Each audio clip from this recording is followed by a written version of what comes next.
Hello guys, good morning, welcome back to channel. कैसे हो आप सभी। तो गाइज आज के ब्लॉग की शुरुआत हो रही है रात के 2 बजे से।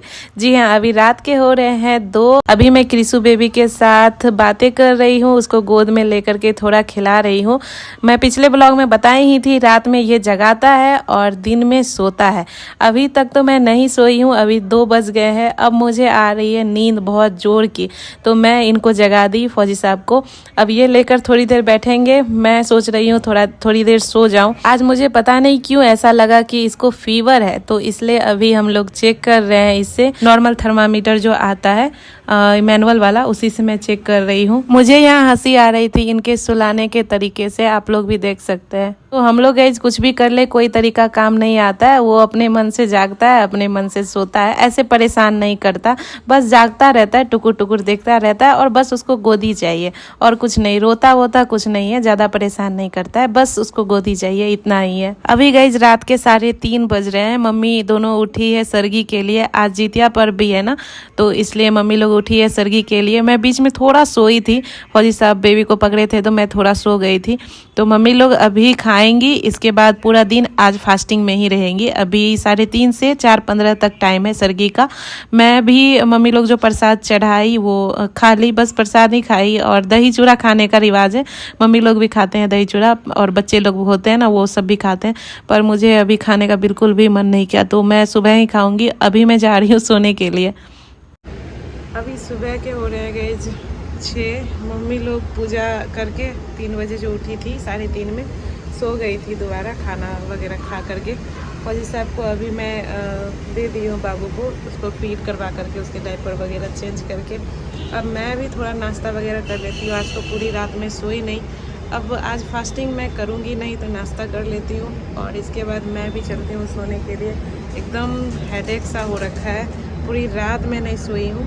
थोड़ा सोई, बस आधे घंटे के लिए बीच में, और एक बार आधे घंटे के लिए सोई थी। तो कुल मिला करके 1 घंटे ही मैं पूरी रात सो पाई हूँ। मैं आ गई हूँ गैस किचन में, सोच रही हूँ कुछ हल्का फुल्का बना लूँ, ओट्स बना लूँ। फिलहाल तो मैं अपने लिए पपीता काट कर रखी हूँ और अजवाइन वाला पानी बना रही हूँ। अभी खोल रहा है, ये भी होने वाला है।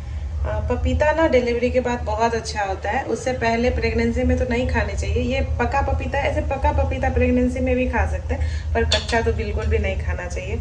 और पका पपीता भी मैं नहीं खाई थी डर से, पर अब मैं रेगुलर ही खा रही हूँ, मतलब डेली ही खाती हूँ। इसके बहुत फ़ायदे होते हैं, तो जब मैं इनको बताई ना इसके फ़ायदे, तो ये हमेशा लाते रहते हैं। तो मैं सुबह सुबह पपीता ज़रूर खाती हूँ। ये सब मुझे मम्मी ही करके देती है, पर आज मम्मी सो रही है, मुझे जगाने का भी मन नहीं है। वैसे भी मैं ठीक हूँ, अभी खा पी करके आराम से सो जाऊँगी। कल मम्मी लोग के पूजा के लिए जो मैं खाजा बनाई थी, इसके बारे में बता नहीं पाई थी कैसा बना है, क्योंकि भगवान जी को चढ़ना था तो नहीं खाई थी।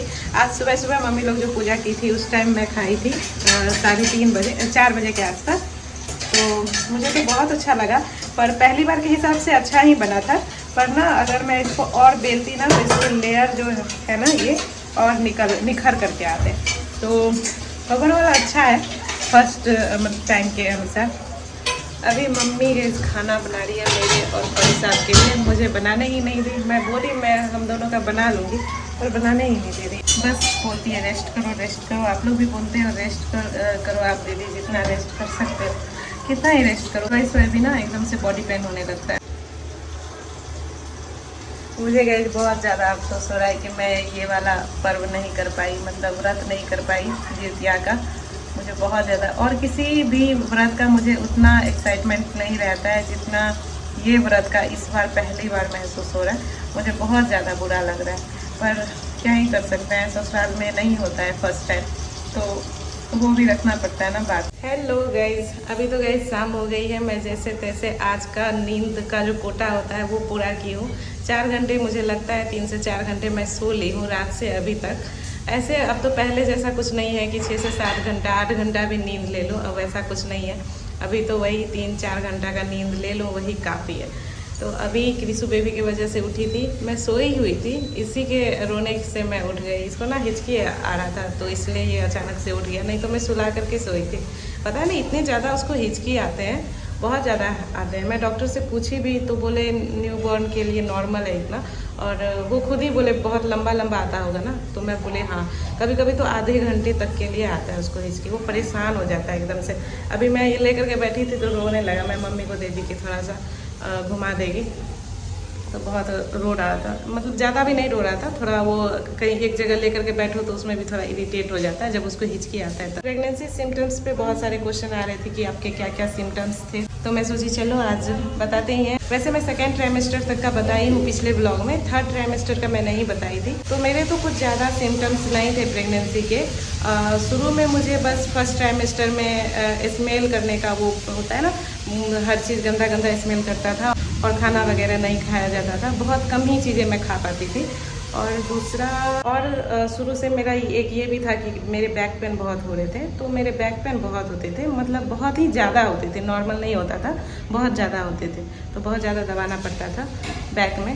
एक ये था, और मैं क्या बताऊँ, मैं तो भूल भी रही हूँ। और वोमिटिंग मुझे कभी नहीं हुई, वोमिटिंग नहीं होती थी, मेरे बिंदी भी टेढ़ा हो रखा है, तो वोमिटिंग नहीं होती थी मैं। और भूल रही हूँ, मेरे ज़्यादा कुछ सिम्टम्स नहीं थे, पर हाँ मुझे शुगर वाली प्रॉब्लम थी ना, तो उससे बहुत ज़्यादा प्रॉब्लम होता था।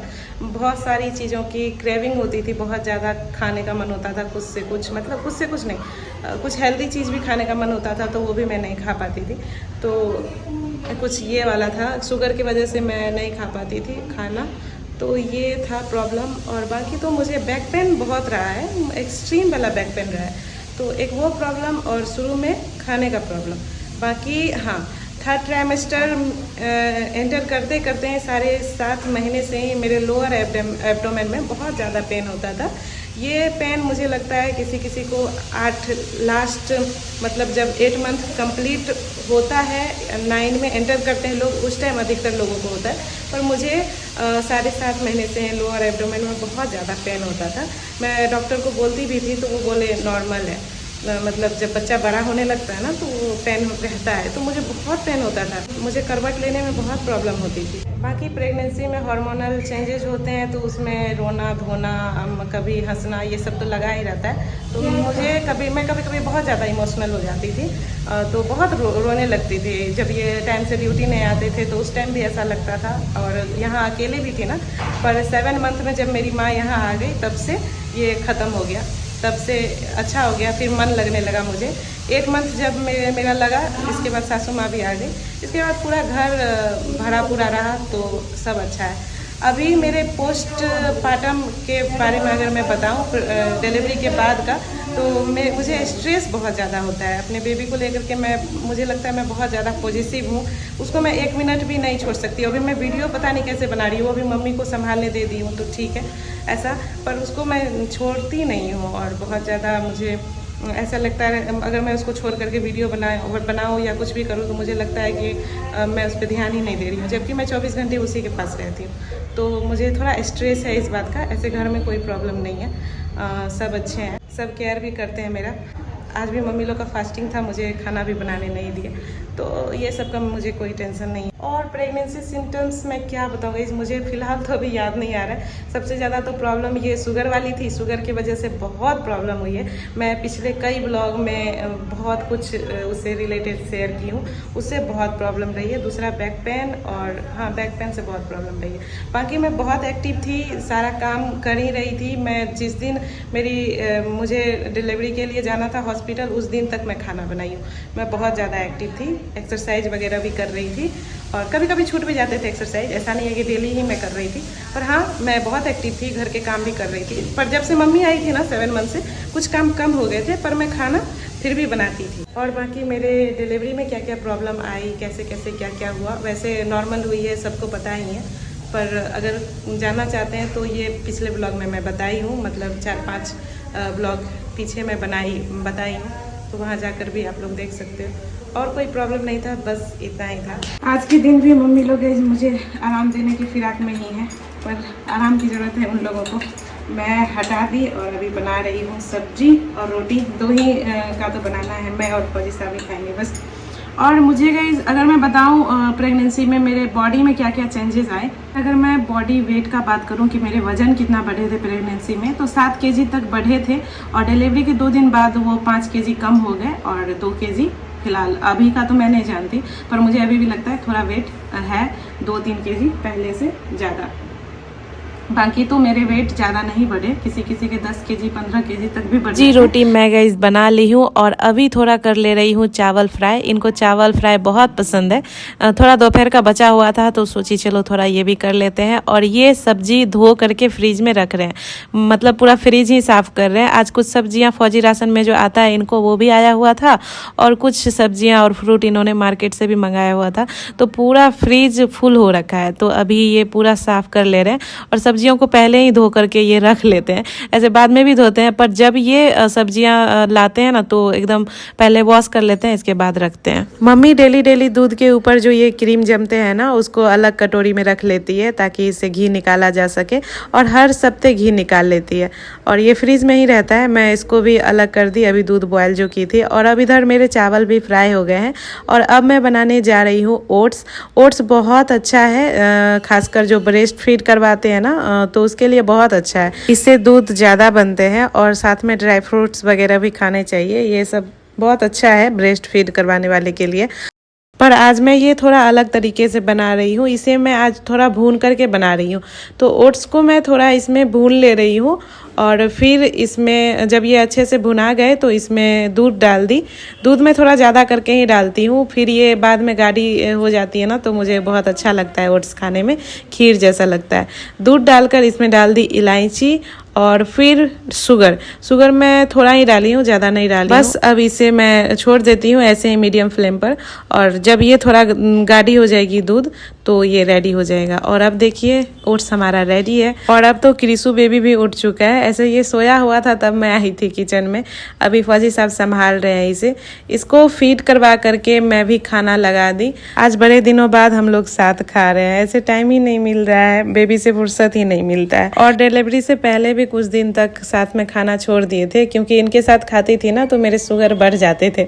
इनके साथ खाती थी तो मैं ज़्यादा खा लेती थी, तो इस वजह से मेरे शुगर बढ़ जा रहे थे, तो मैं अलग अलग खाने लगी थी। पर अब कोशिश करेंगे कि साथ में ही खाएं। ऐसे ना बच्चे होने के बाद ये बात तो सच है कि थोड़ा एक दूसरे के लिए टाइम कम हो जाता है। ऐसा नहीं है प्यार कम हो जाता है, प्यार उतना ही रहता है, बस थोड़ा सारा अटेंशन पूरा बच्चे पर चले जाता है। खासकर मेरा तो पूरा का पूरा अटेंशन बच्चे पर ही जा रहा है, इनका ये दोनों को देख लेते हैं। मुझे भी आराम दे देते हैं रात को, अगर मैं बहुत ज़्यादा थक गई तो फिर ये उठते ही हैं, ऐसे भी उठते हैं और इसको संभालते हैं, फिर मैं थोड़ा सो लेती हूँ, तो ऐसा ही होता है। खाना खाकर मैं आ गई थी गाइस बर्तन वॉश करने के लिए। मैं सोची धो ही लेती हूँ, सुबह मम्मी खाना बनाएगी तो फिर जूठा बर्तन रहेगा तो वो ठीक नहीं लगता। अभी मम्मी क्रिसिब का मालिश कर रही है तो मैं सोची थोड़ा इधर बर्तन वगैरह साफ कर लेती हूँ, पूरा किचन साफ करके ही यहाँ से निकलती हूँ। जब तक मैं इधर बर्तन वॉश कर रही थी फौजी साहब इधर बेड वगैरह लगा रहे थे। अच्छे से इन्होंने बेड लगा दिया, बेबी का बीच में, हम दोनों साइड। किसी ने मुझसे गाइस ब्रेस्ट पंप का रिव्यू मांगा था कि कैसा है बताइएगा। अभी मैं इसे वॉश कर रही थी तो याद आया, तो सोचा चलो बताते ही हैं। ये ऐसे करके डब्बा में आया था। ये है इलेक्ट्रॉनिक वाला, ऐसे मैनुअल वाला भी आता है जिसमें खुद से आपको पंप करना पड़ेगा ऐसे ऐसे करके। वो मुझे थोड़ा ये लगा कि कितना ही मेहनत किया जाए। ये इलेक्ट्रॉनिक वाला है तो ठीक है, एक बार चार्ज कर दो पूरे दिन टिकता है। और इसका मैं बता दूं कैसे यूज़ करते हैं, तो ये ऐसे करके आता है और ये यहाँ से खुल भी सकता है अगर आपको चार्ज में लगाना है तो। ऐसे भी चार्ज में लगा सकते हो, पर ऐसे भी खोल करके चार्ज में लगा दो। यहाँ आपको प्लस माइनस रहेगा उसका, मतलब सक करने का कैपेसिटी प्लस से बढ़ेगा और माइनस से कैपेसिटी कम होगा। इससे ऑन ऑफ होता है और इसका आवाज़ सुन सकते हैं, कुत्ते का आवाज़ आ रहा है उधर से। तो ऐसा करके कुछ आवाज़ आता है और ऐसे इसको लगा दें। और यहाँ ये जो बोतल है इसका आप ये हटा करके नीचे से इसको ऐसे लगा दें और यहाँ ब्रेस्ट लगाना है और ये खुद ही यहाँ से ऑन ऑफ कीजिए, प्लस माइनस कीजिए, यहाँ सक करते रहेगा और दूध इसमें गिरते रहेगा। अभी मैं इसका यूज़ कम कर दी हूँ क्योंकि सही नहीं रहता है, ये सब उतना भी सही नहीं रहता है। बहुत ज़रूरी है कि आप खुद के ब्रेस्ट से ही ब्रेस्ट फीड करवाओ।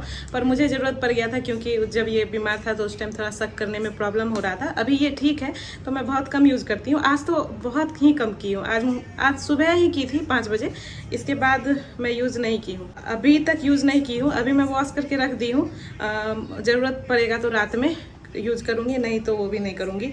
और इसके ना निप्पल चेंज करने पड़ते हैं बार बार, तो मतलब करना चाहिए, हाइजीन इससे मेंटेन रहता है। कल ही इन्होंने ऑर्डर किया है लव लैब का 2-2, तो 1 महीने में 1 निप्पल इसका चेंज कर सकते हैं। और बहुत हाइजीन मेंटेन करके रखना पड़ता है। अभी मैं गर्म पानी से इसे वॉश करके लाई हूँ।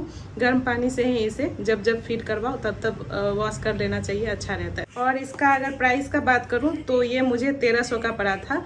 अभी तो 1 महीने नहीं हुए हैं, 1 महीने होने वाले हैं इसके यूज़ के।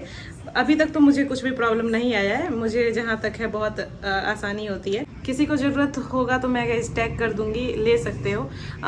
बहुत मुझे लगता है कि ठीक ही है, जो जिसके बच्चे शक नहीं कर पाते हैं, तो ये मुझे जहाँ तक लगता है ठीक है। अगर प्रॉपर हाइजीन के साथ अगर यूज किया जाए तो मुझे लगता है ठीक है। पर मैं मेरा तो अभी सब कुछ ठीक चल रहा है तो मैं कम यूज कर रही हूँ।